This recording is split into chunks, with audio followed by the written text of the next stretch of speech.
Hi. So you can either pull up a chair or you can sit on the other side with the screen, whatever you're more comfortable with. You can sit here if you want. Yeah, it's great. We're mostly going to be looking up here, but yeah. All right, everybody. Good morning. Bonjour tout le monde. And on behalf of Fourth Space, welcome. Located on unceded Indigenous lands in Tiohtià:ke, Montreal, Concordia University's Fourth Space is activated through live events such as today's in order to create engagement around the various research projects, dialogues, and initiatives happening across the university. It's therefore our pleasure to welcome in our collaborators from the Center for Interdisciplinary Studies and Society and Cultures Working Group and their guests for a conversation focused on grieving, mourning, and memory. We are in webinar mode, as you may have already noticed. So if there is a time for questions, we will invite you to raise a virtual hand and we'll go ahead and unmute you so that you could speak. Otherwise, of course, the chat is activated for your reflections throughout, and the Q and ready is also ready. We are also, see, Monday morning. Let's have a sip of this coffee, shall we? We are also live streaming to YouTube, and I will share that link momentarily. Okay, I think that should be enough for me, so I will pass it over to Ariella Friedman. Welcome, Ariella. Welcome, everybody, and happy first day of spring. I was just reading that passage from Leonard Cohen's Beautiful Losers, where he says, you know, winter has not killed us once again. So it's a beautiful sunny day outside, and I really appreciate seeing you, or virtually seeing you, because I can't see the screen yet today. This session is on grieving, mourning, and memory. And it's sponsored by the Health, Humanities, and the Arts Working Group at CISSC. And it brings together faculty and graduate students working at the conjunction of health, medicine, and culture. This is our second event, and I'm really happy to be joined by Dr. Myriam Gerber and Dr. Rebecca Duclos. This session was provoked by the ways that over the pandemic, like a lot of us, I've been thinking about loss and grief and memory. Last year with Michael Ferrier and Talia Stefaniuk, I helped organize a virtual exhibition on the representations of pain. And in our final event, Anne Isabel Leonard performed a piece on Zoom developed during COVID-19 called Portraits in Past Moments, which was a drawing exercise in active recollection. Instructions were also mounted on the website for those who couldn't join us or preferred to draw on their own. The practice invited the participants to take a pencil and a large piece of paper and to spend 3 minutes with their eyes closed in order to remember somebody that they had lost. Afterwards, they put their pen to the paper, and in a technique called blind contour drawing with their eyes still closed, they drew the person from memory. As Leonard writes, the incomplete nature of the sketch, as well as the inaccuracy of the exercise, expresses the fading reconstruction of what is left of these memories, allowing both performer and audience a moment of grief. I drew my cousin Joey's mother, Ellen, who had died of COVID the week before. She was the first person I knew who died of COVID on November 25th, 2020. Her son, my cousin, wasn't able to travel to her funeral, and there was no Shiva, which would have been the usual practice. Closing my eyes and remembering her curly hair, her bright red lips, was a way of making visible a loss that was new and abstract and blocked from ordinary ritual, and which stood in for the loss of so many for me because it was the first COVID death that took somebody I knew since I was a child. It was the loss that made the pandemic personal and made the pandemic in some ways grievable. There's been a lot of conversation recently about COVID-19 and ambiguous loss or grief. A grief which resists clear closure and which exists in a state of ongoingness. Over the last 2 years, I've been tracking the first efforts at memorialization of this mass death event, and it's over 6 million in the official count, and certainly much larger, over 37,000 people in Canada, over 14,000 people in Quebec, and over 5,000 people in Montreal alone. I've looked at the ways that people have found to memorialize these losses, from the drawn hearts on the National Memorial Wall in London to the white flags on the lawn in DC. I think we're entering into a kind of a liminal period where the pandemic is ongoing, but it's already entering into memory. It's a past that isn't really past, but is transitioning to memorialization. This Friday, I'll be talking about COVID portraits at the Health Humanities Consortium, including the death portrait, through looking at the artwork of Christian Boltanski and Raphael Lozano-Hemmer. And depending on how long I have, I can talk about that a little more at the end of our presentation. In an interview, Boltanski situates his exhibition in the time of the pandemic, writing, "A very horrible but interesting thing has occurred since COVID is here, which is death is no longer hidden. Death used to be completely denied to us, and nowadays, because of this disease, we're talking about death as something which is around us and is present. And today we'll be talking about death as something which is around us and is present." I'm very pleased to be joined by Dr. Myriam Gerber and Dr. Rebecca Duclos. Myriam Gerber very recently defended her PhD in history at Concordia University, and her dissertation investigated the layers of memory and silence surrounding an unmarked mass grave related to the former BNW forced labor camp in Alac. Her work highlights the ambivalence inherent in these disturbing, forgotten and often hidden remnants of the Holocaust that haunt the German landscape, a kind of a difficult knowledge, and I think she'll talk about this more, which stands in contrast to Germany's much celebrated Vergangenheitsbewältigung. I don't know how I did with that, Miriam. Miriam's worked with the Curating and Public Scholarship Lab here at Concordia, and she worked as a research assistant in the project Beyond Museum Walls.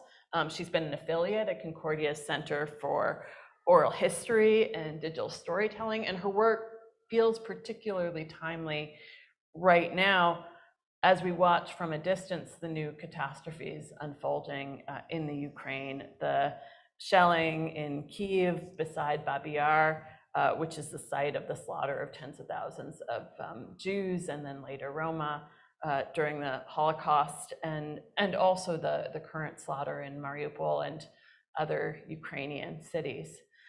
Dr. Rebecca Duclos is next as we move from questions of memorial, effacement, and invisible death in history to the lived and contemporary question of how people die today. And Dr. Duclos is known to many of you. She's former dean of the Faculty of Fine Arts and a professor in the art history department. And in addition to her work as scholar, administrator, teacher, writer, and curator, this is actually not even close to a full list. She's also certified as a death doula, and among other commitments, works in the palliative care ward at the Jewish General Hospital. So she's going to be sharing scenes from a script that she wrote, and I haven't seen it yet. Nope. So I'm excited and a little bit nervous about being part of this reading. So we're going to bridge the mid-20th century and the memories of the losses of the past with our own moment of resurgent mass death and pandemic and war, all this unfinished business and fresh trauma, which continues to raise questions about visibility, memorialization, and ambiguous grief. So here's how we're going to do it. I'm going to pass things over to Miriam, and she's going to walk us through some of the elements of her project. And then we'll maybe pause and process that for a second, and then we'll shift over to Rebecca's presentation. So thank you all so much again. And Miriam, the floor is yours. Thank you so much, Ariella. So I will just share my screen before I get started.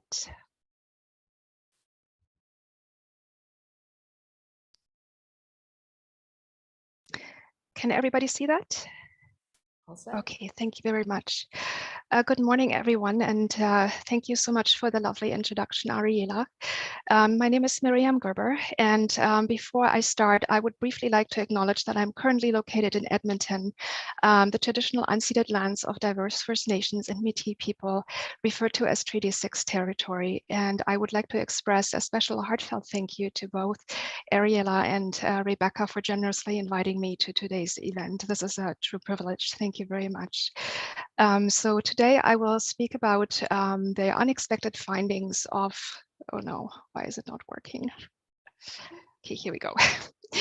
About the unexpected finding of human skeletal remains in a suburb of Munich. This is a much larger theme in my dissertation, which revolves around the re-emerging memory discourses relating to the former forced labor camp Allach, which was specifically created to provide the labor force for the nearby BMW airplane engine plant. My focus will be on the unexpected finding of 12 human skeletal remains during an archaeological excavation on site. While there is a significantly larger backstory to these findings, as well as the representation, usage, and meaning of dead bodies of the victims of the Holocaust and other persecuted groups during the Third Reich, specifically in the German context, today I will just focus on the representation of the 12 dead, death, and memory of the Allach site in the special exhibit Zeitspuren, or Traces of the Past, at the Dachau Memorial Site. Paradoxically, while the broad field of Holocaust studies includes the study of the processes of mass killings, comparatively little attention has been paid to the materialities of the dead, which constitute a significant aspect of the Holocaust, from the deportation of millions across the European continent to the development of efficient killing methods to the Operation 1005. The subsequent, and I'm quoting here, historiographic silence relating to the materialities of mass death perhaps relate to, and I'm quoting here, a certain disembodiment in the accounts of concentration camps, which tend to focus on the stories of survivors and to neglect the material aspects of the treatment of the dead, end quote. The relatively recent forensic turn in the humanities and social sciences, with its increased focus on the material legacies of mass violence, point towards a, quote, real paradigm shift in remembrance, where collective memories no longer rely exclusively on witness testimony, but rather on material evidence, end quote. While these new approaches can re-establish human remains as individual, social, and political beings, and can also reinscribe them into familial, social, and political communities, there are clearly limitations to these possibilities. If we consider the iconographic global representation of the dead of the Holocaust, we are, due to the very nature of the historical context, limited to black and white photographs of mounds of corpses, ashes, which are represented in various forms, ranging from displays of urns to enormous piles of ashes, such as in Dobibor, personal belongings of victims, such as clothes, shoes, suitcases, spectacles, and even parts of the human victims' bodies themselves, such as hair, prostheses, and dentures. Specific photographs taken at the time of the liberation of the camps have become so popularized, distributed, perpetuated, decontextualized, and repurposed that they have become what anthropologist Cornelia Brink refers to as icons of extermination. But how, I ask, do these representations of the unimaginably vast numbers of victims facilitate commemoration and remembrance, which, in the context of Holocaust museums, memorial sites, and education, are aimed to prevent such events from ever occurring again? Early exhibition and German memorial sites ranging roughly between the 1960s to the early 2000s usually included mural-sized black and white photographs of piles of corpses. During my first visit to the Dachau Memorial Site in the 1980s as a teenager, I was confronted with these images.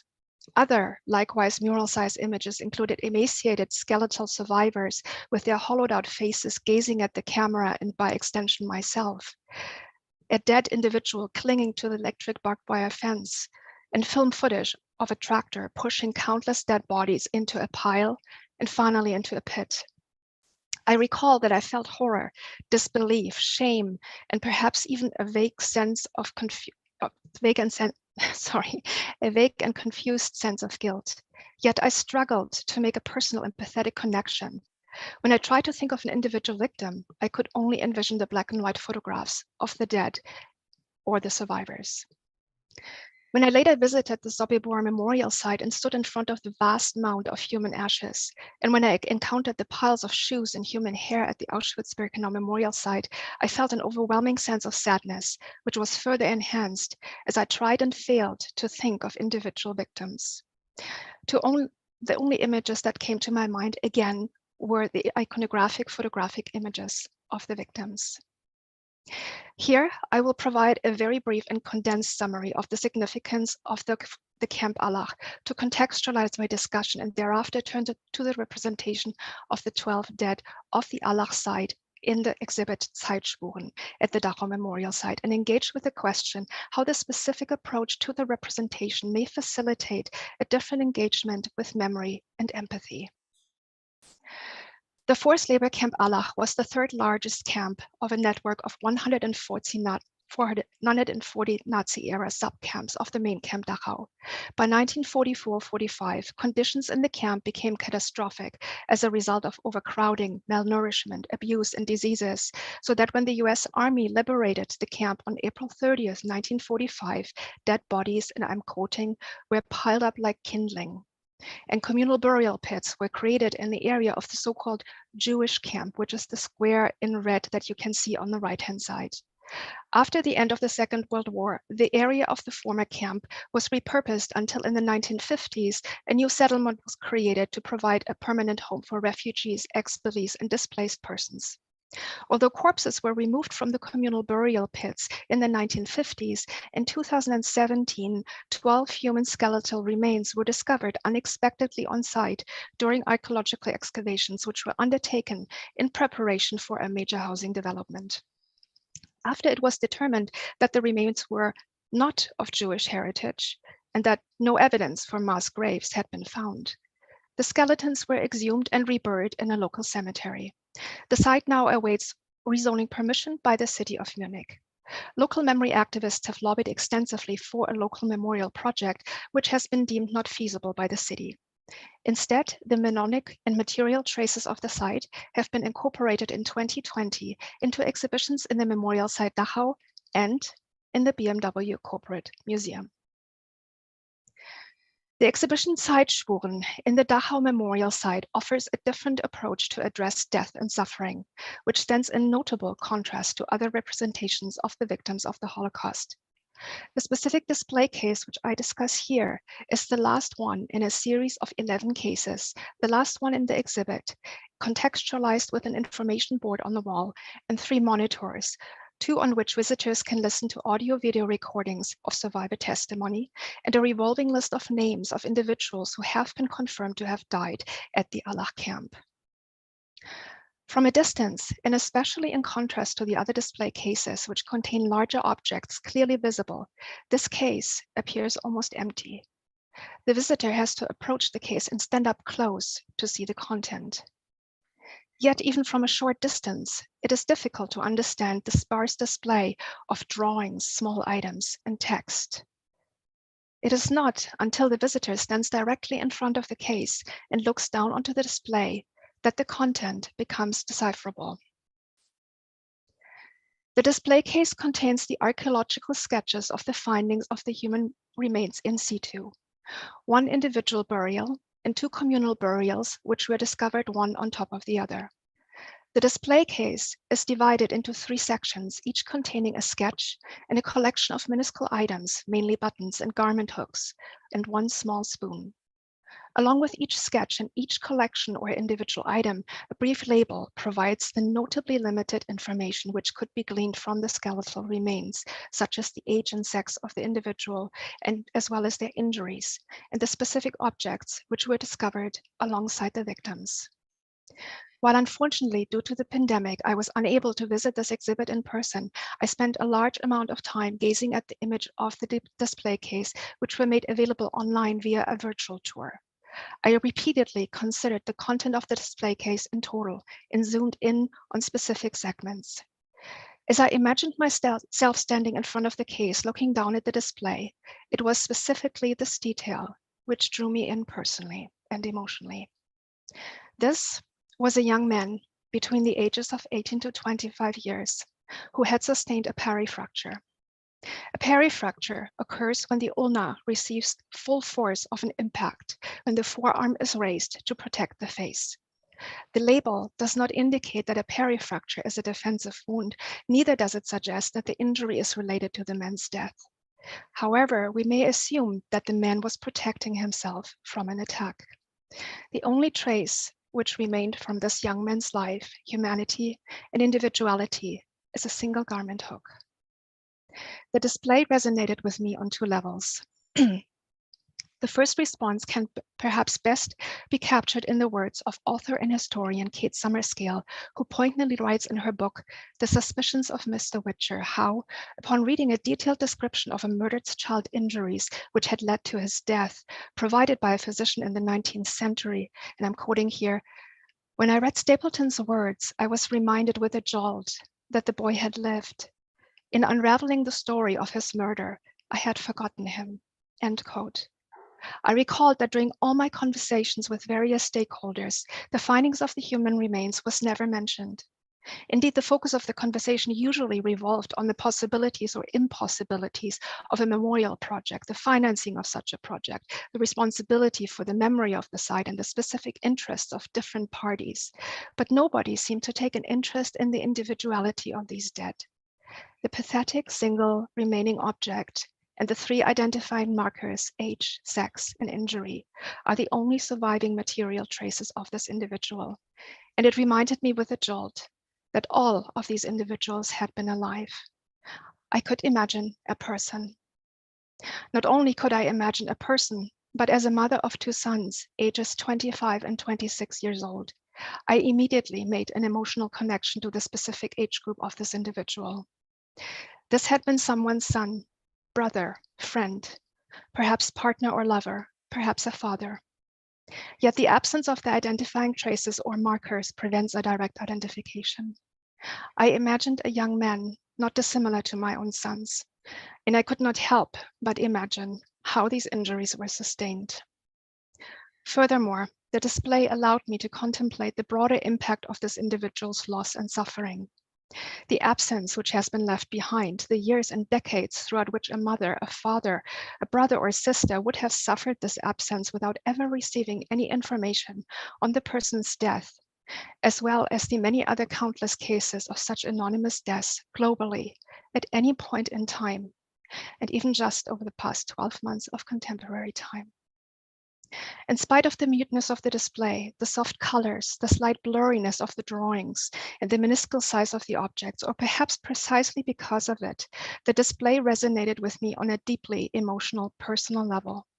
Again, I could imagine a person. I could imagine a young man raising his left arm to protect himself from an assault. While this display is subdued, it is nevertheless particularly poignant as it invites visitors to pause in order to gaze at the drawing and the objects and to read the notes. It is rather the absence of mnemonic or material traces within this display which may cause visitors to consider all which has been lost and the deeply personal experience of suffering and death of these individuals. Rather than serving as a metaphor for the past or its absence, it is precisely the remains materiality through which a void becomes a narrative. Through that process, the anonymous dead become human again, offering a counter-narrative against forgetting, silence, and absence. In my interpretation, the display of the dead in the exhibition Zeitspuren signifies two aspects. On the one hand, the forensic turn in the humanities and social sciences has, consciously or unconsciously, generated a different perception of the dead as individuals, regardless of the absence of identifying information. Secondly, it is precisely through the focus on the individual that visitors are offered a different way to engage with events of the otherwise unimaginable extent of the genocide, as well as its legacies. This approach to a new form of representing death and suffering occurs at a point in time when a notable interest in the materiality of violent histories and genocide is developing on a global level, thereby offering an opportunity to consider the potential and limitation of human remains as witnesses and agents. Concluding, in my interpretation of the human remains discovered at the site of the former forced labor camp Allach, the human remains are the most unsettling, disturbing aspect of the site's history. The continuation of silence around the suffering and death of specific prisoner populations, such as Eastern European Jews or Soviet prisoners of war. The findings of the remains, the information which could be deduced from the bones about experiences the individual had prior to their death, and the connection with fragments of personal belongings, such as buttons and garment hooks, offer an opportunity to assess the meaning of human remains in the context of the Holocaust, and furthermore, raises deeply uncomfortable questions relating to the continuity and changes of our perceptions of dead bodies, of victims of genocide and colonialism. Thank you very much.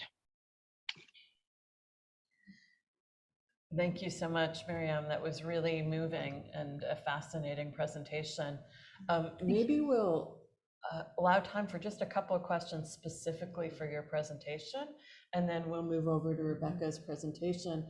One thing that was on my mind, I think inevitably, is the discoveries over the last few years of the bodies around residential schools in Canada, and the ongoing project to excavate them and memorialize them, which I imagine you're paying a lot of attention to as well. So I was wondering about your thoughts about that and what you'd observed about that process so far. I think it is very interesting how even though we do know about the historical reality of such events and such places, it is not until actual human remains are discovered that the public pays attention to that.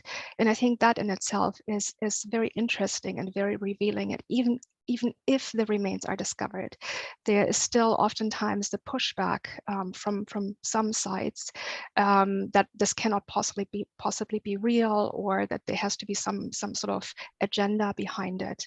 But I think these sites really invite us to engage with this topic also on a much more personal level.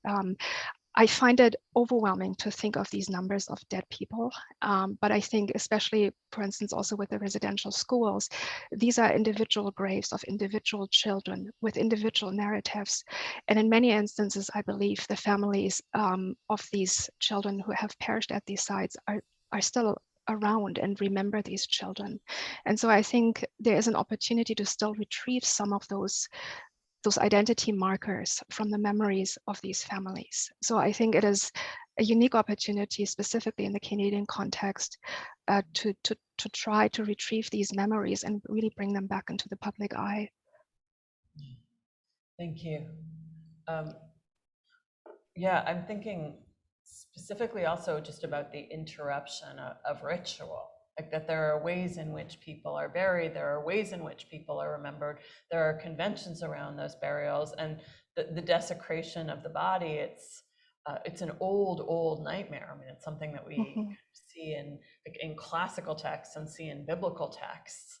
It is a particular kind of offense to the dead and the living, which has such high stakes.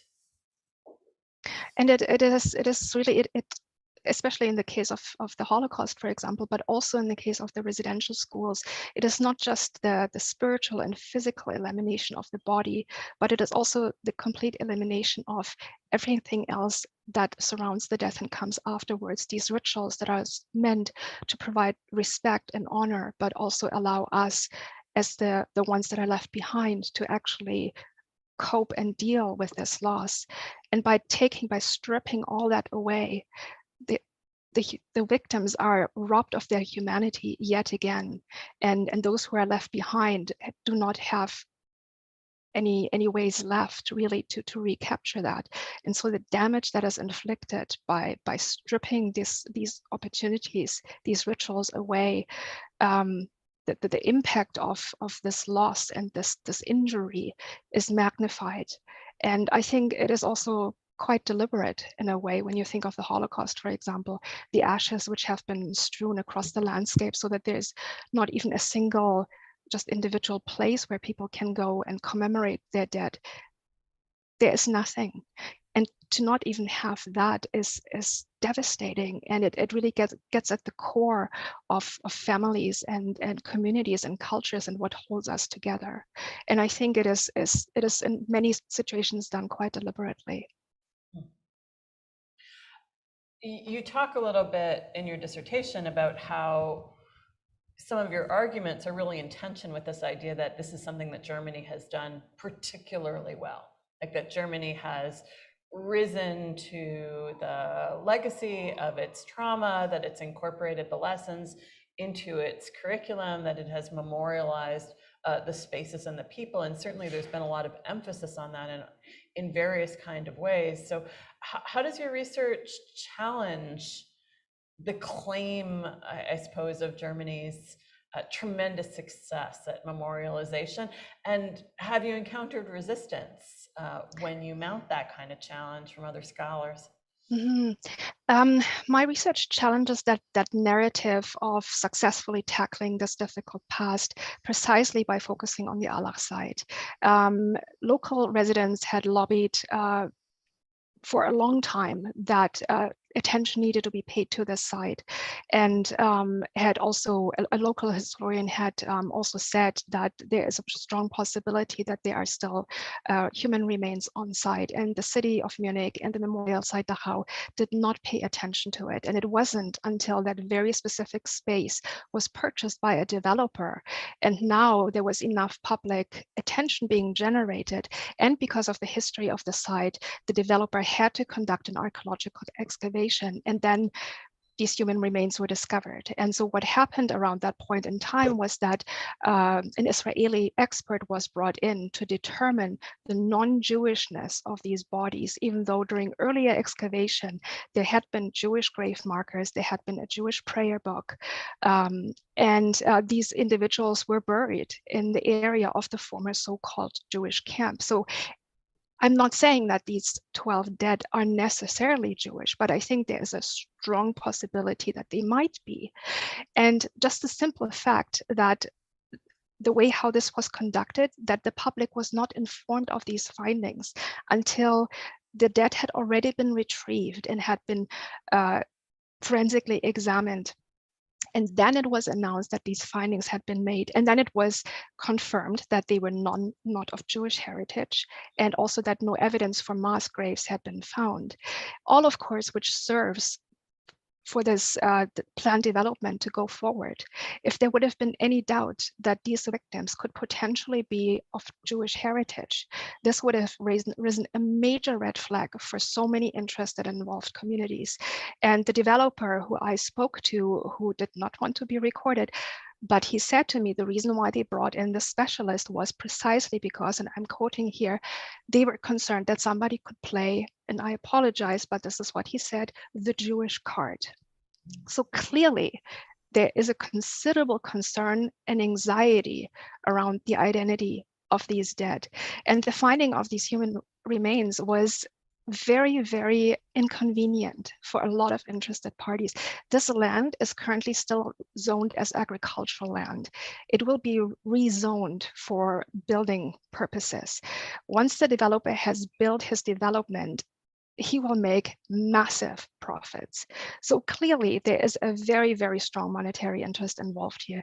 And so I think it is these little local narratives that really point towards that the commemoration of the Holocaust that is seemingly so perfect and so flawless in Germany is only so really at the surface, and that on a more local level, and especially when we come across these very material findings that cannot be denied, this really points to the anxiety that is there, especially when it comes to potentially Jewish remains.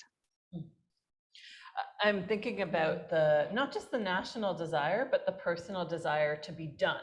To say, we did the parts of this that were important. We engaged in the Truth and Reconciliation Commission, or, we made this apology, or we created this museum, and can we move on now? And I'm sure that lots of people have questions about your presentation, so I'm going to move over to Rebecca at this point and leave some space for conversation later. But I think about that with death too. I think about the desire for something to go quickly and be clean and be hygienic and be final.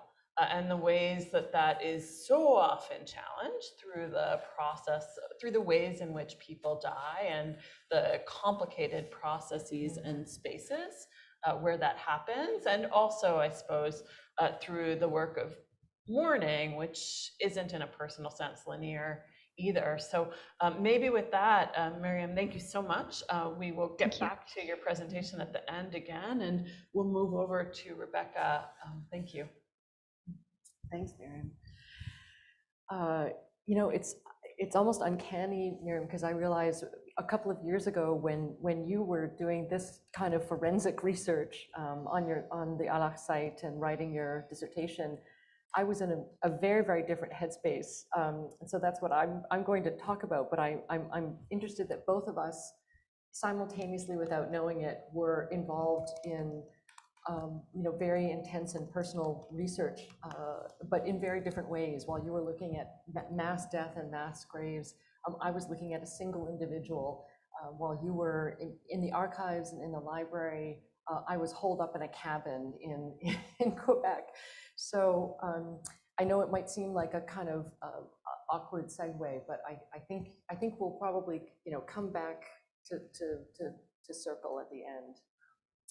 So let me just jump in and share my screen and give a tiny bit of context.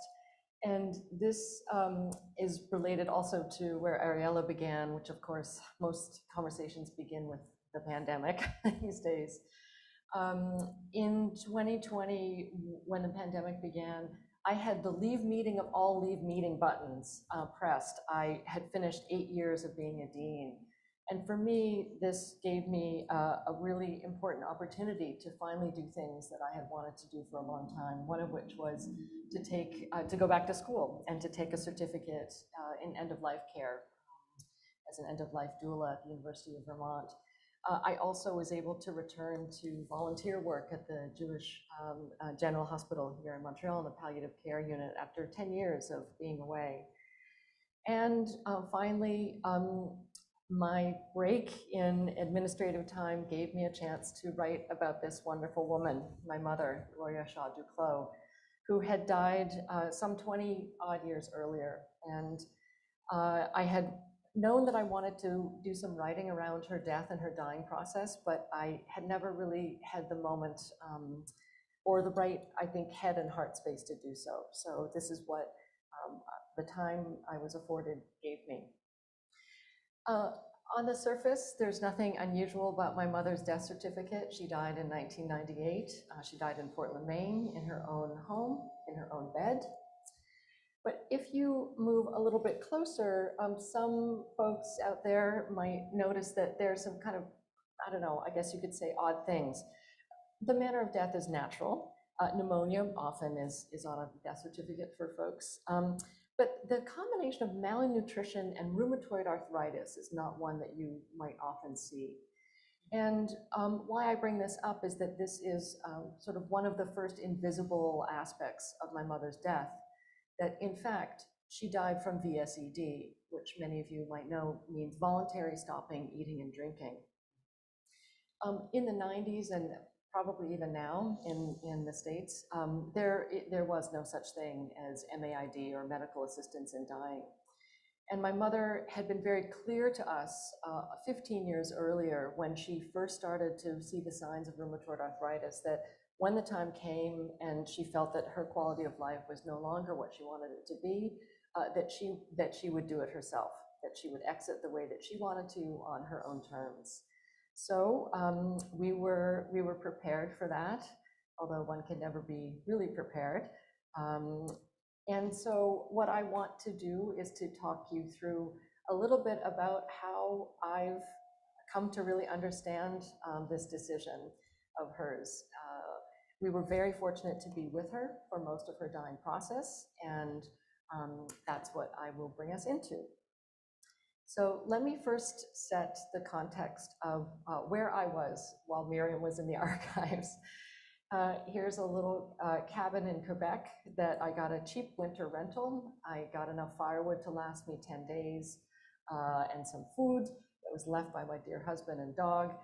There was no phone, no internet, no TV, nothing. It was just me and everything I could bring with me that had resulted from my 20 years of sleuthing, as it were. I became a kind of amateur detective to try to understand more about my mother's life after she had died.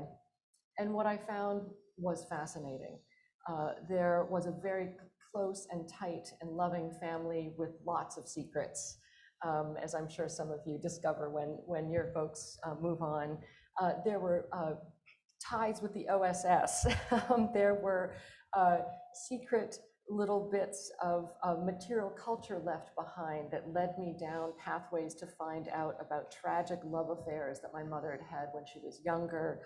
I was able to connect over the years with friends of hers who she knew at Oxford in the 1950s. So I suddenly had 80-year-old pen pals who I was probing for information.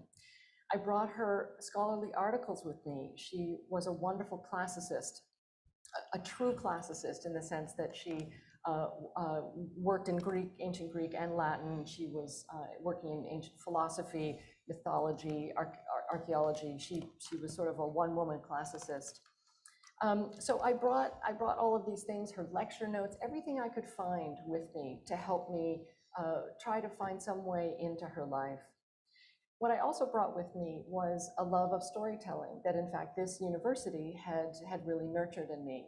People like Joanne Pelletier had encouraged me over the years here at Concordia to tell my family stories in a very public fashion. Of course, I also had my two collaborators, Gloria and my father, Albert, who also passed away some years ago. And just to show you what a good collaborator my mother was, she had already started her own writing project. She wrote her own obituary and made sure that we all had copies of it before she died. My father, I had found some beautiful letters of his, and here's just one to show you just how much a part of the dying process my whole family was. He writes in 1997, so this would have been about 6 or 7 months before my mother's life ended. Dear Beck, had lunch with Kath and Mika at Borders Bookstore, where we discussed Mom's situation at length. Our conclusion, much like yours, is realizing where she is and accepting who she is when making choices which are hers to make at this juncture in her life. It was good she shared her present thoughts and situation with us. If she hadn't, we would have been unprepared to comprehend, to understand her will in this manner. For the past year, she has endured an increasing deterioration in her condition, which would defeat the best in us. Now, in a paradoxical way, it makes each day more fully livable for her and for us, as each day takes on a heightened warmth and richness of its own. Not only was my father an eloquent and beautiful letter writer, but he also was just a wonderful actor. And I mention this because it comes into play. Here he is in Midsummer Night's Dream when I was younger. This matters because what happened very unexpectedly for me when I spent those days in the cabin was a full-blown theatrical play emerged out of my hands.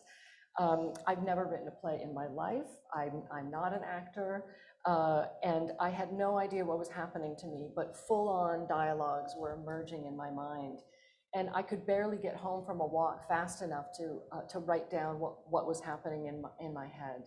So I think that both my mother and my father were there with me. And the dialogues that emerged were built upon the personal research that I had done around her life, but they allowed me to give my mother a voice that I felt she did not have on her deathbed. So what's interesting is that the characters in the play are all based on real people, but the conversations are fabricated to allow my mother to have to say things that she wanted to say, I think. that handwritten manuscript stayed in my drawer for a year and a half. And it really was only last month that I finally typed it up. And I, again, not that I'm trying to be mystical or anything, but there was this strange confluence of events.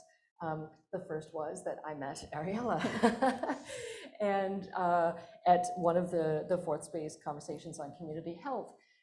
And we realized that we both had some death themes in common. And I was just coming out, as it were. This is not my research. It was just a very personal predilection of mine. And then lo and behold, I also find out that I am invited to be on Miriam's PhD dissertation defense. And of course, immediately was connecting with her themes.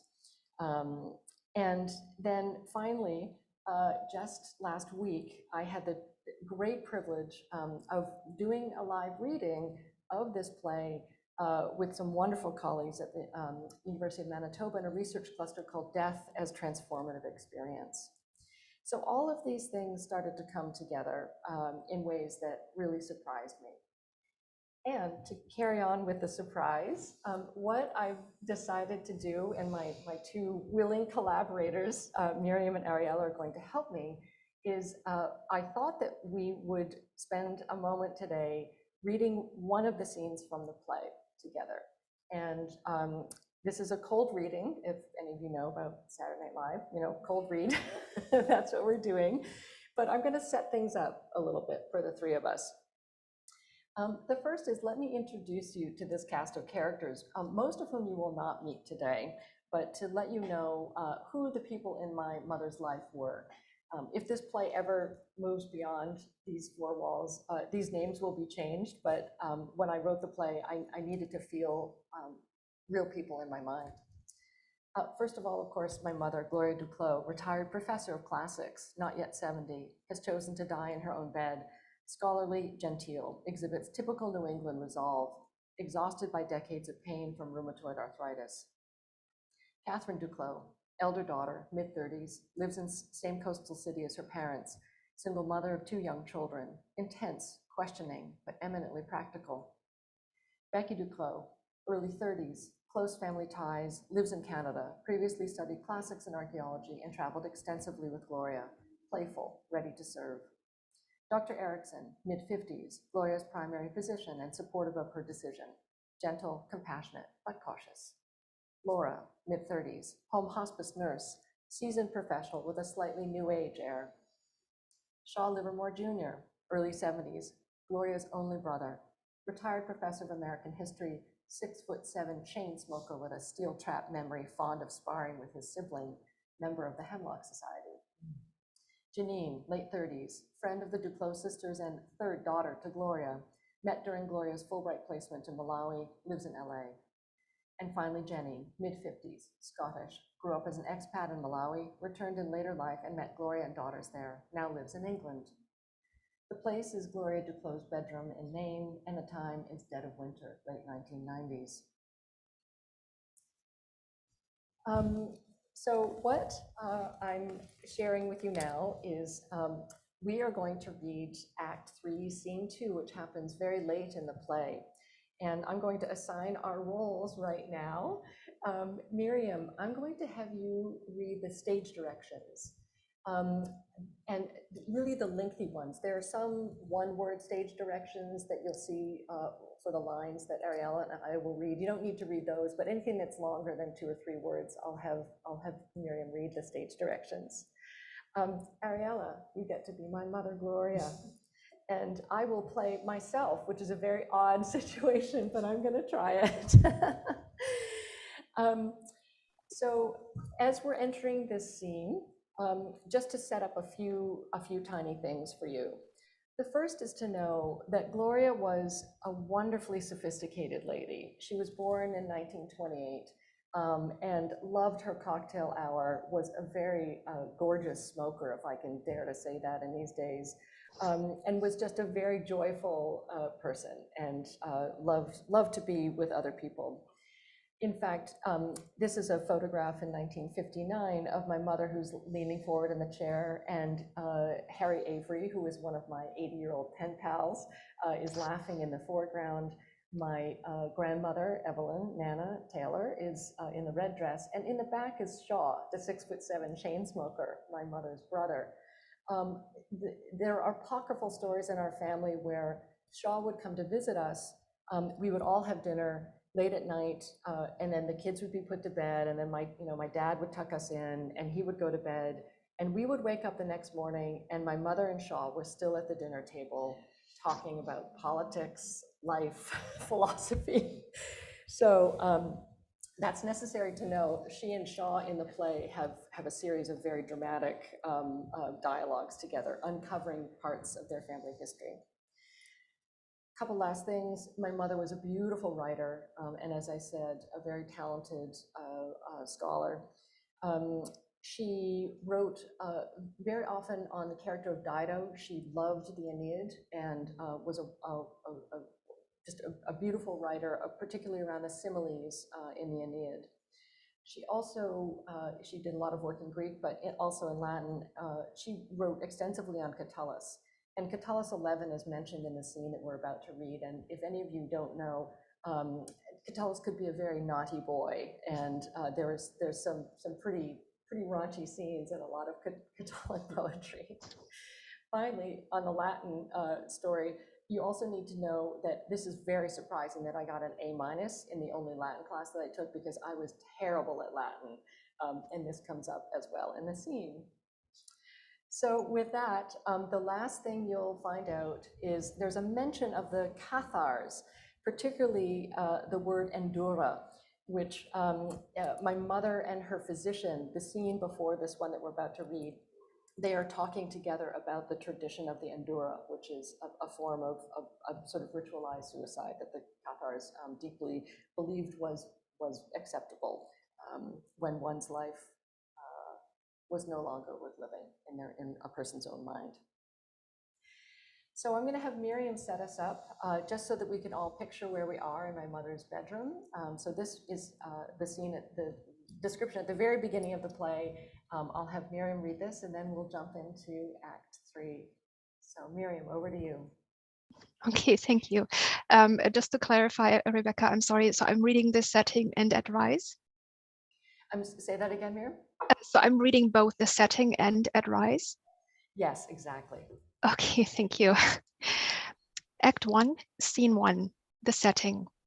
Gloria's bedroom is very modest, tucked up in the eaves on the top floor of an 1890s renovated school building. It feels private and cozy. Odd ceiling angles predominate with ambient light emerging from 2 large skylights. Outside is the Atlantic Ocean and wintry conditions that can only be sensed, not seen.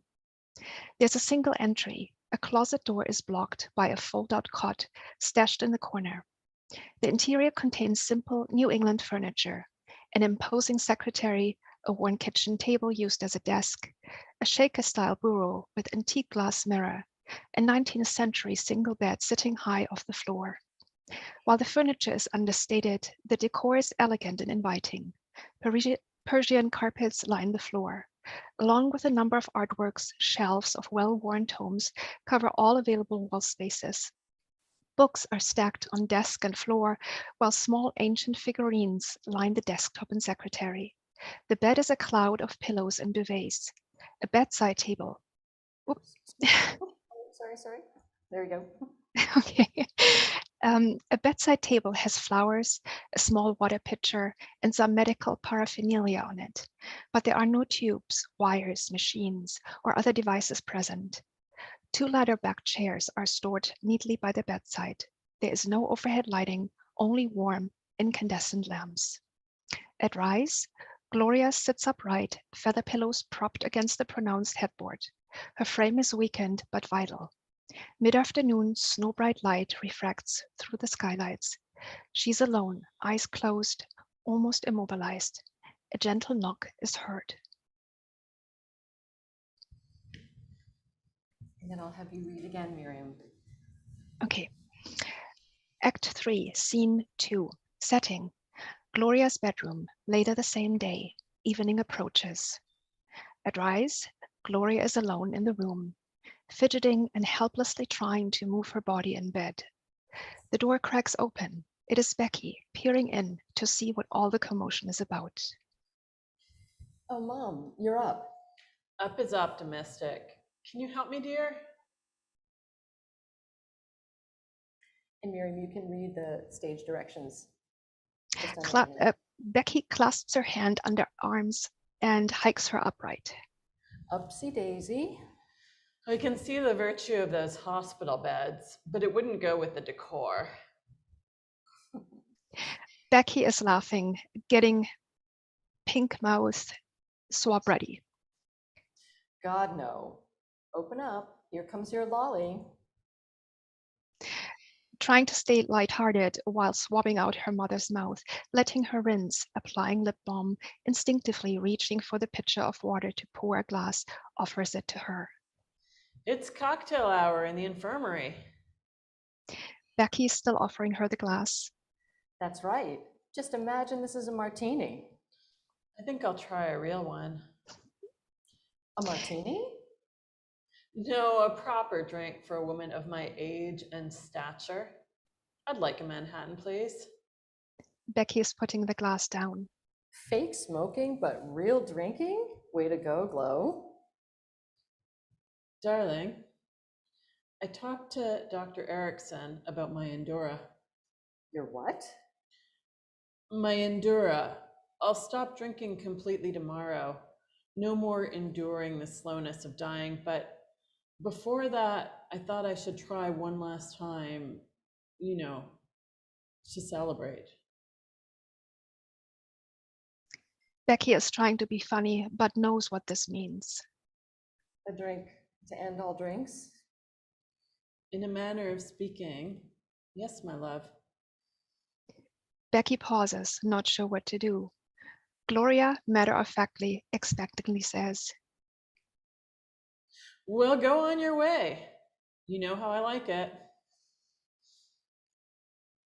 Okay then, coming right up. Becky leaves. Gloria hears her making cocktails. She struggles to fix her hair or some gesture of preparedness. The pathos is unbearable. Becky enters with a silver tray, towel across arm. 2 perfect Manhattans sit on the tray. Clears bedside table and places tray next to Gloria. Hands drink to Gloria, who has to grip it with both weak hands, takes her own and sits on bed. Here's to you and me, darling. Becky drinks. Gloria holds the glass awkwardly to dry lips.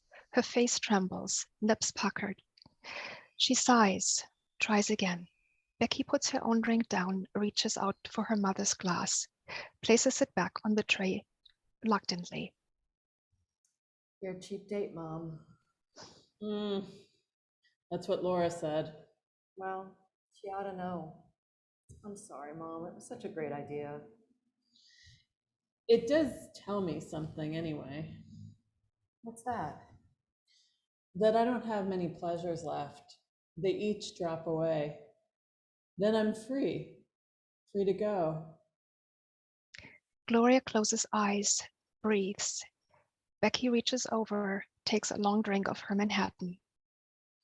You and your sister are my last pleasures. And your father too.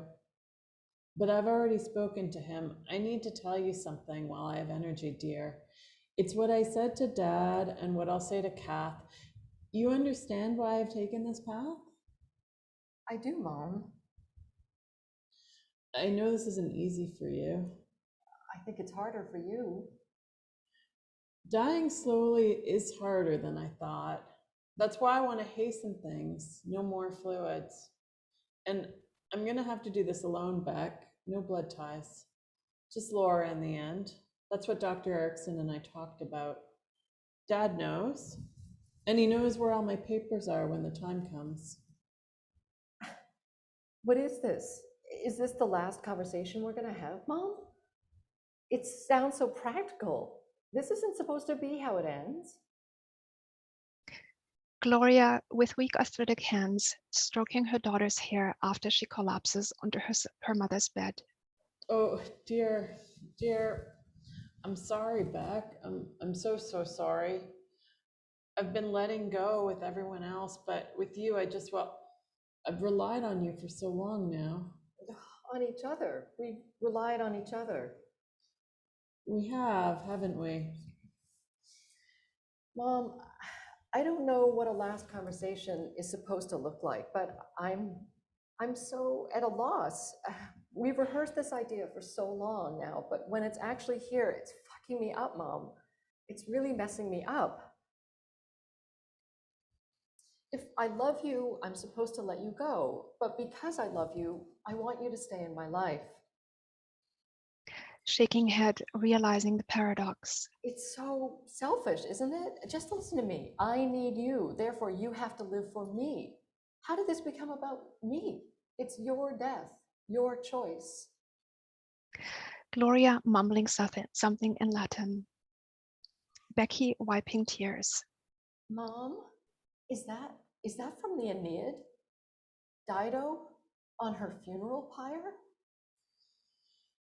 She says to her sister, who's so distraught, but let me die, I like this path to darkness. Becky indignant but reaching towards understanding. God, what a comfort the shitty ancient world is. I never should have given up classics, Mom. My last conversation with you could at least have been in goddamn Greek or something. You're swearing like a sailor, dear. It's your infirmary, and you can throw me out if you like. They both laughed pathetically, Becky using Gloria's bedsheet to wipe her nose. Okay, let's swear in Latin. Really? I have to wait to your deathbed before you show me your dirty side? The only time you agree to help me with my Latin is to teach me swear words? It's never too late, sweetheart. Okay, repeat after me. The game continues for some time, much laughter, but Gloria is losing strength. Becky finishes her drink, still chuckling. That last one, it's Catullus. Poem 11. Look it up after I'm gone. He's great for breakups. Tragic loves. He'll guide you through if I can't. Motherly advice only you could give. Becky, smiling bleakly, again puts her head down on her mother's bed. Gloria rests her hand on her daughter's head. Long beat, like a cue has been forgotten. Gloria's eyes are closed, as if she is very far away. Becky, muffled, still with head on bed. So, this is how it ends? I don't think there's a script, sweetie. But this is the last time I'll really be here with you. Becky, lifting her head up, laugh crying. And we're talking dirty. Gloria slowly drifting off again. Ancient style. Yes. I don't even have enough water in me to make tears. Oh, Mom. God, I love you. Uncontrollably weeping now. Becky moistens her mother's eyes with her own saliva and kisses those eyes, sits down next to her, leans over, and lays her head on her mother's neck, weeps softly as stage lights slowly begin to fade, to dim. End of scene.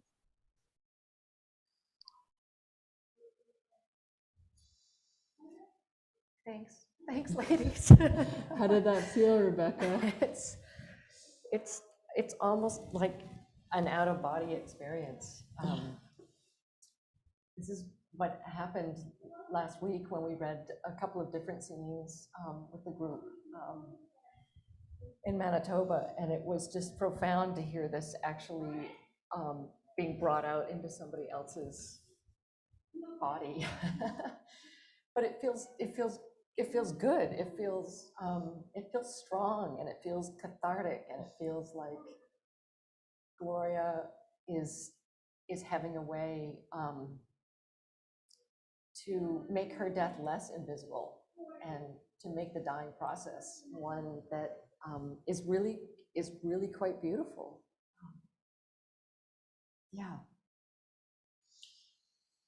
It's so interesting that she wrote about Dido and that you work that into that scene. I think about that scene, which is so dramatic because Dido has this broken heart, but even though it's often represented as a scene of passion, it's actually kind of a pragmatic decision that she's making because she's managed to hold off all of these foreign invaders and all of these men who might want her kingdom by not choosing any of them. Yes. And she's lost her credibility Yep. in her affair with Aeneas, who isn't going to stick around and be her protector. So, you know, it ends up getting played as a scene of unreason and great passion, but there's a way in which I think I tend to understand it as a decision. Her life is about to become impossible. Totally. Yeah. And, you know, when I showed you that I brought a number of my mother's articles with me, I didn't realize that so much about my mother had been hidden in plain sight. And the Dido story, I never understood as a kid why this story was so important to her and why this female character.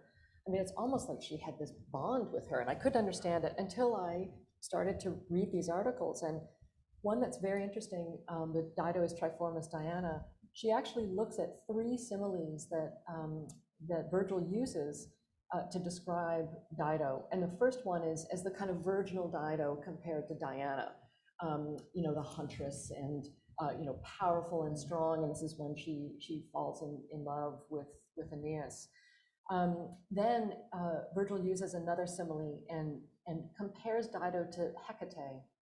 And Hecate is, you know, sort of unhinged and is this, you know, in the underworld. And there's, you know, moments when Dido is just losing herself because she knows that she's doing the wrong thing or the right thing. She's fallen head over heels in love with Aeneas, but she knows that he's fated to found Rome. And so, so Virgil compares her to Hecate.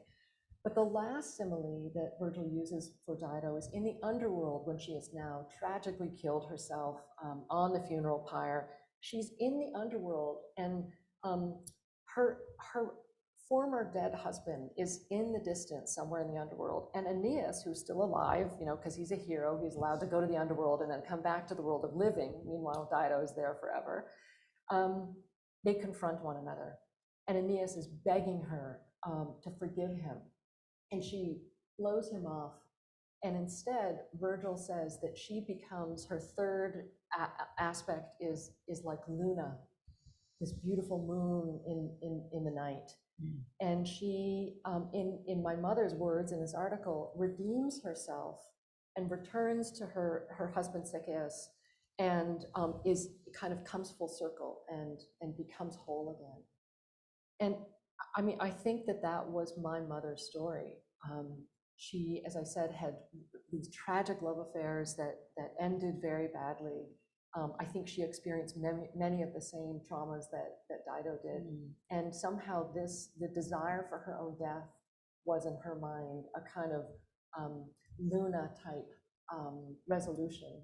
So yeah, you know, it was hard in the play to, you know, drag in all of these ancient references, but you know, I felt that this was a huge part of my mother's story that somehow needed to enter in, and that Dido and Catullus and others actually become almost like characters in the play. I think it's T.S. Eliot who says that's the most civilized scene in all of literature, when Dido just blows off Aeneas and Aeneas sort of wants some kind of something from her, and she's just like, no, like this is no longer. But it's interesting actually to think about that as I am no longer drawn by the claims of the living. That's right. And I was thinking about that in relation to this, but also in relation to your work as a death doula, and I guess the shift between, you know, what your mother had to do, which was a sort of a passive form of dying, and the shift to medically assisted dying. So I guess I have a general question, and this could maybe apply to Miriam as well. And I'll open this up too, so that if people have questions, please feel free to raise your hand or put them in the chat, because we have about 15 minutes left to discussion. it's a huge question, which is what do the living owe the dead, and what do the living owe the dying? Do they owe them the willingness to let go? I mean, do they owe them their own autonomous decision about their death? I was surprised a little bit that your family was supportive, because that is often inside families a very, very painful fight. And I guess really in relation to Miriam, I was actually also just thinking about that question of the privacy of the dead and the silence of the dead. I totally understand wanting to give voice to these people who had no voice, but there was something deliberate in the anonymity and collectiveness of their murder. Are there places where it's too much to unearth the voice of the dying, or were there moments where you felt like you talk about your mother as this New England, you know, that means she doesn't talk about this stuff. When you made her talk about this stuff, did you ever think, oh, I am doing something, I'm making her speak like Dido? Yeah, so I don't know if you want to address that first. Wow. Yeah, I mean, there have been many times, I mean, even for us to do this today, and again, I'm so grateful to the two of you. You know, I really feel like, I don't know, should I be going this far and bringing this out into the super public realm? But you know, I think that's something that I've felt very strongly about in the work as a death doula, and that I've seen and on the palliative ward, is that, I mean, death is the one thing that we'll all do. And the more that we respect it and demystify it and see it as a natural part of life, you know, I don't want to sound like I'm proselytizing, but I think that this is something that the living do owe the dying, is an acceptance and an allowance of those decisions. I mean, having said that, of course, that there are somewhere else in the play it says there's many different kinds of deaths as there are lives. So I can, you know, I can only speak about this death that I was close to. I would say different things about my father's death. I would say different things about the death of your family members.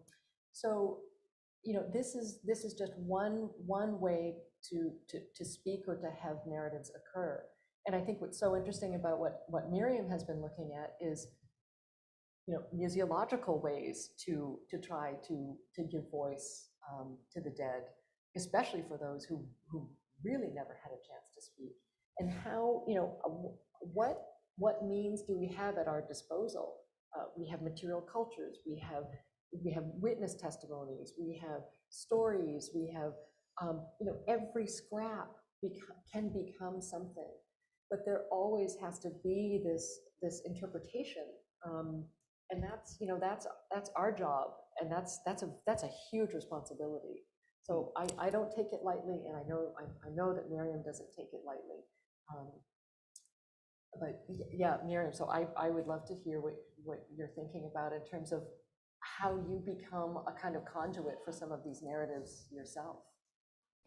Well, first, Rebecca, let me just also thank you for letting me be part of this. This was incredibly moving on many different ways, and but I think it was such a beautiful way to bring your mother to life for us, and to actually let us imagine her, how she was and what she meant to you. So thank you for letting me be part of this. Adding further to this, Rebecca, you pushed me out of my comfort zone. Because when I wrote the dissertation and when I engaged with the dead, especially as I was conducting my research in Germany and spoke with the various stakeholders, I sometimes felt a little bit like a creep.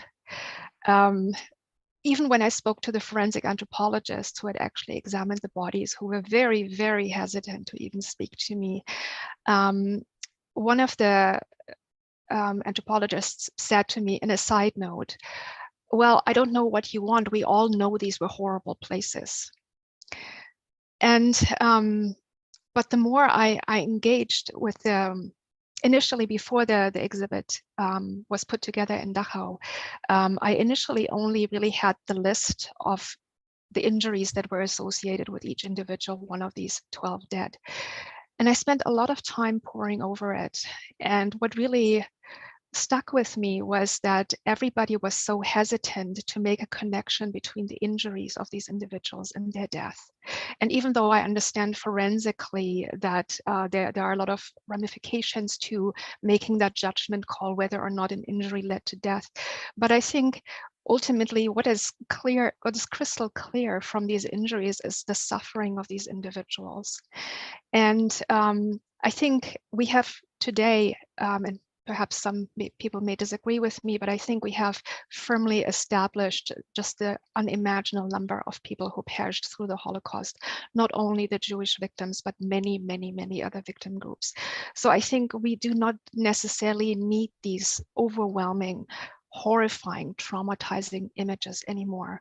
And I also don't think that they really do a service to these individuals. I think we're perhaps at a point in time where we can start to think of individual victims. And I realized that the very nature of the Holocaust, through the very forms that the extermination took place and the erasure even of the last spectacle of the human body, makes it very difficult to think of an individual. But these 12 dead have provided us a unique opportunity to think about them differently. And when I said you pushed me outside of my comfort zone, Rebecca, what I mean by this is during my dissertation defense and with your invitation to participate in this event, and when you said that you want me to speak about this also as a human being, I was excited and I was terrified. And I was terrified because I knew how thinking about these individuals and their suffering, how it made me feel. And over the weekend, as I was preparing for this event today, I got quite emotional when I was trying to put into words what happened to me when I was reading just about the information, the little information that we have from these skeletons. But at the same time, when I'm now connecting it also with your own work and what you have just introduced us to, your play, I think it is so important to think about the individual, and it's different with each person and it's different with each individual that has passed. But I think this is how we give the dead their humanity back. Because I think just like in life, they have different relationships with everyone. And a death is a process. It's not just something that happens now and then we do ritual X, Y, Z, and then we're done with it. It's something that will go on for the rest of our lives as we are losing individuals, loved ones. We won't just get over it. It's something that will stay with us, and there will be times when the loss resonates with us perhaps stronger, and there may be times when it's perhaps a little less, but it's a process. It comes and goes in waves, and I think it is so important to acknowledge that. And I think that is sometimes with the commemoration of the Holocaust, the way how it is done, people are overwhelmed, people are horrified, traumatized by being confronted with these horrific images, but that also makes it easy to keep it at distance, because these are not people, these are piles of bodies, and we can't relate to them. And particularly because they're also black and white images, that adds another layer of distance. And I think it is also particularly the soft coloring of these sketches, for example, that I showed. There is something very tangible and very personal about that, to me at least. I realize other people may not feel the same way, but it allowed me to really think about what is different about this display in contrast to the mounds of hair or the piles of ashes. And to me, it comes down to that individual. Sorry, I've been taking up a lot of your time, but thank you. No, not at all. We actually have a question. Jean-Olivier? Hi, Ariella. Hi, it's really nice that you're here. It's very nice of you to organize this. So Ariella was my professor at the Liberal Arts College several years ago now. Thank you so much for this. First of all, both of your presentations were very moving. I teach now university a course on death rituals and technology. And so I was deeply interested in what you had to contribute here, and there would be much to talk about. But I'd like to hear you speak about how you incorporate this in your own teaching, whether with students or with the public, just because this is something many of the topics you've raised are things I try to incorporate. And I think it's important to do it with students who, live in a world where death and grieving is more or less shoved aside, and we're not prepared, in fact, when it comes down to facing, the end, and any insights you have in how you do that, I would find very helpful. So thank you. Thank you for the question. Thanks, Jean-Navier. Miriam, do you? Rebecca, please go ahead. Yeah, well, as I say, death and dying is an interesting, I guess, realm for me, because it has not been part of my research or my teaching, but I hope that it will become so. And here's one idea or one thought. I did teach a course in art history in my department last semester that was called Alternative Accounts of the Aesthetic Experience. And the students were just knocked it out of the park. We gave each other the opportunity for all of us to tell our own 3-minute story of an aesthetic experience that we thought we had. So the first part of the class is, I refused to define what aesthetic experience was. I said, let's define it together by telling as many narratives about aesthetic experience as we can, and let's see if we can understand what some of the core principles might be. And of course, it was a lesson in failure, because there was no one definition, and this is what I wanted them to discover on their own. As part of this class, they then interviewed loved ones about an aesthetic experience. And to Ariela's point earlier on, it was astonishing the number of students who really needed to talk about illness or death in their families or in their close circles around COVID.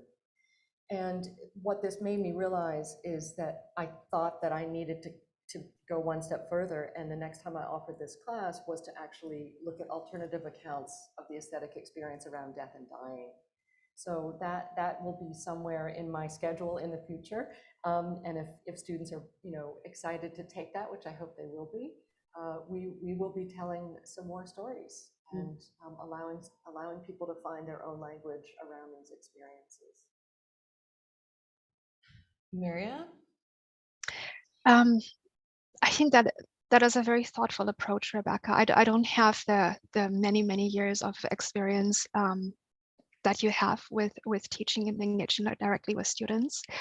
I am certainly thinking about how, if I were to teach a course on the Holocaust, for example, how would I approach it? And I think everything that I've learned myself and everything that I have taken note of that I found particularly effective, or that I found perhaps not so effective, is I would really step away from the overwhelming numbers. Of course, clearly the parameters of the Holocaust have to be set somewhere, and I mean, there's just simply facts and numbers that need to be established. But I think it is really the human experience, because if we keep focusing on the mechanics, if we keep focusing on the logistics and how many people were transported from which country to where, what we end up with is sort of a very short script, condensed version where and I'm experiencing that even in my own circle of acquaintances and friends, is this condensed idea of, okay, the Holocaust was all the Jews were rounded up, sent to ghettos, and then they were all sent to Auschwitz and they were gassed. But that was not, that's the short story of it, really, but that's not the human experience. And so I think what I would want to do if I were in that position, I think I would really try to focus on the lived experience, and perhaps take survivor testimonies, but connect it with the experience of death and suffering. I think survivor testimony clearly has an incredible value, but I also think because these are survivors, it directs us towards those people who made it, but that was the vast majority people did not survive. And I think perhaps also with what is currently happening again in Europe, I think especially for younger people to whom the Holocaust happened such a long time ago and it is such a remote event, but there's something happening here where these losses are now happening as we are speaking every day. These are losses that did not need to happen, but they're still happening. And these are human beings. There will be so many people who will never be identified. So the same is really occurring again. And I think really thinking about it on the lived human level experience, the loss, the impact of it, to me, that is more important than the shock value of these overwhelming images. I think there was a point in time when there was a place for it and it was necessary for people to really see that. But at the same time, I really think we're at a different point now. And I also think, and this is also a decision that I've personally made, I do not want to use these images. I do not want to perpetuate them because I feel that they're really doing a disrespect for those who died. But again, and I think Rebecca, your own work has really also underscored that for me, just how important it is to really engage with this topic personally. And I love that approach to try to get students to think about their own experiences with death, perhaps speak to family members. It is such a dark and scary topic, and we shy away from it because it seems overwhelming. But as you said, it concerns all of us. None of us will get away from it. And so I think we may as well try and talk about it. And it's okay that it feels deeply uncomfortable. In fact, I think that is important. I think we have time for one more question, and I'll also just call your attention to the comment in the chat by Carl Pontieu about the ways in which we talk about the deaths of the Shoah and the different kinds of deaths of the Shoah, and when it is important to interrogate those differences. And also, I'm thinking just of your presentation, who ends up getting included under those categories? What kinds of losses get included under those categories? Amanda? Hello, can you hear me? Yes. Hello. So I have just a comment and then a question. I want to thank you so very much for putting this together today. I signed up to attend strictly because of the title and did not realize just how much I would be affected this morning. Both Miriam and Rebecca, your perspectives and what you shared, I think, are so important because I find that with everything that's been going on in the world and with COVID, we as people tend to be so desensitized to this topic, because I find when so much of it comes at you so often, there's not that time for reflection. So I just find both of your approaches and what you shared today are just so important, speaking of things on a grander scale. But Miriam, first zeroing in on the individual, on the person, and then hearing this manuscript, which I don't think my heart was ready for today, was so beautiful and so personal. So I just really wanted to say thank you so much for this morning. And my question is actually with concerning the manuscript, to find out if it would be available, because I got to be honest, I got to know the whole thing. I really need to read it in its entirety. It really spoke to me, not only because my great-grandmother, who I've been trying to write about for a long time, her drink was a Manhattan, and I've been trying to figure out how to write about her and her life. And I felt a lot of her in Gloria. So is this available for the general public to read? Oh man, that's so sweet. Maybe you and I can have a private reading. Okay. Yeah, well, gosh, I'm overwhelmed with the responses that I received from, in some cases, complete strangers. And I'm so grateful and thank you so much. I'll tell you where I'm at right now with this. Luckily, this is why being in the Faculty of Fine Arts is such a privilege and a delight. I have an entire theater department. who are just really, really warm and helpful and welcoming. And one member in particular has been kind enough to offer herself and her partner to do a bit of a official read through, and because I really have no idea what I'm doing. I mean, I was looking up how to type a script. What are the conventions around script typing? And trust me, there are a lot. So the next step for me is I kind of want to get a semi-professional eye on this to know whether or not I should really keep pursuing this. And then after that, I think one question that I have is, plays exist as pieces of literature that may never be performed. And this is why I was so grateful to Miriam today for reading the stage directions, which almost become like a third character when the play is not being enacted physically. So it may just exist in written form, but I don't know. Maybe it will actually come alive someday and be produced. But in the meantime, I will keep in touch with any of you who are interested, and maybe we can form a little playwriting group together, and that would be wonderful. Thank you so much. Thank you so much. And thanks to everybody for being part of this conversation. Thanks to Miriam and Rebecca for being so vulnerable and honest, actually, in your presentations. It's really precious to see that in an academic context, I think. And thanks to Anna and Douglas and Carrie, who do such a good job running ForSpace. I think Anna's going to see us out. Thank you, Ariella. That's my cue. Thank you, Ariella, as always, for bringing great conversations and projects through ForSpace for all of us to congregate around. Rebecca and Miriam. Miriam, great to meet you, and thank you for sharing your work and your insights. I'll just echo what was in the chat. This was very moving and a very kind of important conversation to have had, I think, in this sort of way. So there are so many people who registered for this event. A big chunk of them showed up here today, and for everyone else who couldn't make it, we will share the recording with you very soon. It is available on YouTube now at Concordia University's ForSpace if you want to revisit anything that was said today and relive this experience. Okay, folks, we're going to close up the Zoom. We're going to wish you a beautiful Monday afternoon. Happy spring. Happy spring, everybody. Happy spring indeed. Bye, everybody.